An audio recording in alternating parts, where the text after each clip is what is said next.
Storage units are supposed to hold forgotten belongings, but sometimes people find things that should have stayed hidden. Story 1. The air inside Unit 412 smelled of trapped time, cedar, mothballs, and the metallic tang of something older, something rotting. I had bought the contents of the unit at an auction for $300, hoping for vintage furniture. Instead, I found a tomb of someone's desperate life. I clicked my flashlight on. The beam cut through the stagnant dust, revealing stacks of cardboard boxes and a heavy, velvet-draped vanity in the corner. I started pulling boxes to the center of the aisle. Most were filled with tax documents from the 80s, water-damaged photographs, and brittle children's clothes. It was quiet, the kind of silence that presses against your eardrums. Outside, the gravel driveway of the storage facility was empty. The manager had gone home an hour ago, leaving me behind the heavy chain-link gate. As I reached for a box labeled "Dolls Do Not Open," I heard it, a rhythmic thud, drag coming from the back of the bay near the ventilation shaft. I froze. Hello? Nothing. Just the hum of a distant fluorescent light flickering in the unit across the aisle. I turned back, my heart hammering against my ribs. I reached for the Dolls box, taped shut with thick, yellowed masking tape. As I peeled it back, a thick, coppery scent rushed out, the unmistakable smell of dry blood. Inside were no dolls. There were hundreds of Polaroids, all taken from the same vantage point, a bedroom window. Each photo featured a stranger sleeping in their bed.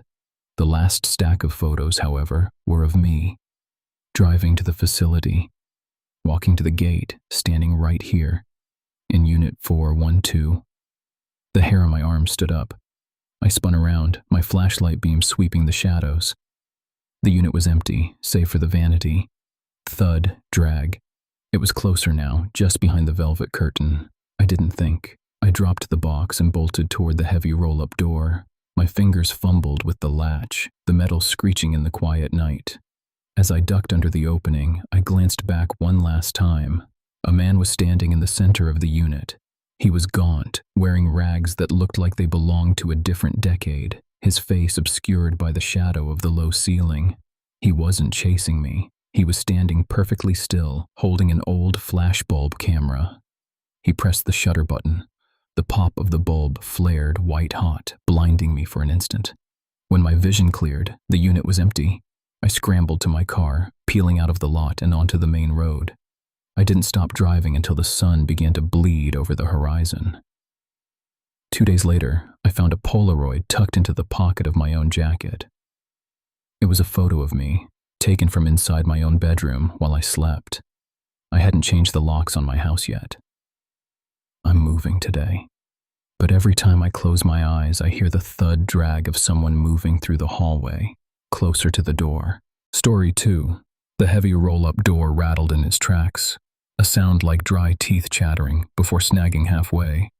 I ducked underneath, my flashlight cutting a yellow path through air thick with the smell of wet cardboard and ancient, suffocating dust. I'd bought the contents of Unit 412 blind at an online auction.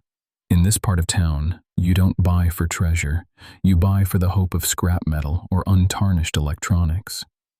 But as my beam swept across the space, I realized I'd made a mistake. There were no boxes, no furniture, just a collection of mannequins, dozens of them, huddled in the center of the unit like a silent congregation. They were old, peeling, and dressed in mismatched, moth-eaten clothes. One, draped in a child's yellow raincoat, stood slightly apart, facing the back wall. I stepped inside, my boots crunching on something that wasn't dust.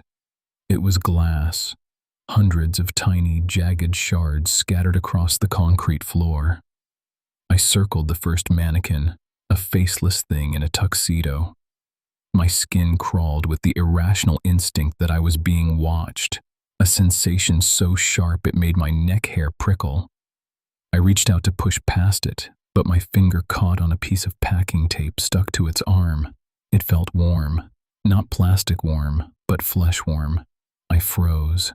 A dull thud echoed from the unit across the hallway. I killed my light, plunging the world into a blackness so dense it felt physical. I stood perfectly still, listening.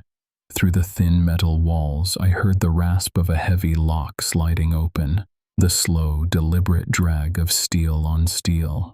Then came the footsteps. They didn't sound like a person walking. They sounded like someone dragging a heavy, limp weight behind them. Thump drag. Thump drag. My breath hitched in my throat. I backed toward the door, my heart hammering against my ribs like a trapped bird. I risked a tiny, focused pulse from my flashlight. The beam hit the back wall of the unit. The man in the yellow raincoat had turned around. It wasn't a mannequin. The coat hung loosely over a frame that was too thin, too skeletal. In the face, where there should have been a smooth, painted surface, was wrapped in layers of yellowing medical gauze, stained dark near the mouth. The glass on the floor wasn't from a broken window. It was a pile of discarded human teeth. The thump drag stopped right outside my door. A shadow stretched underneath the gap, blocking the sliver of light from the hallway. A voice, wet, clicking, and utterly hollow, drifted through the metal.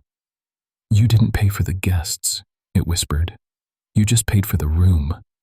The lock on my door began to turn from the outside. I backed into the corner, surrounded by the congregation, and for the first time, I realized that none of them were plastic.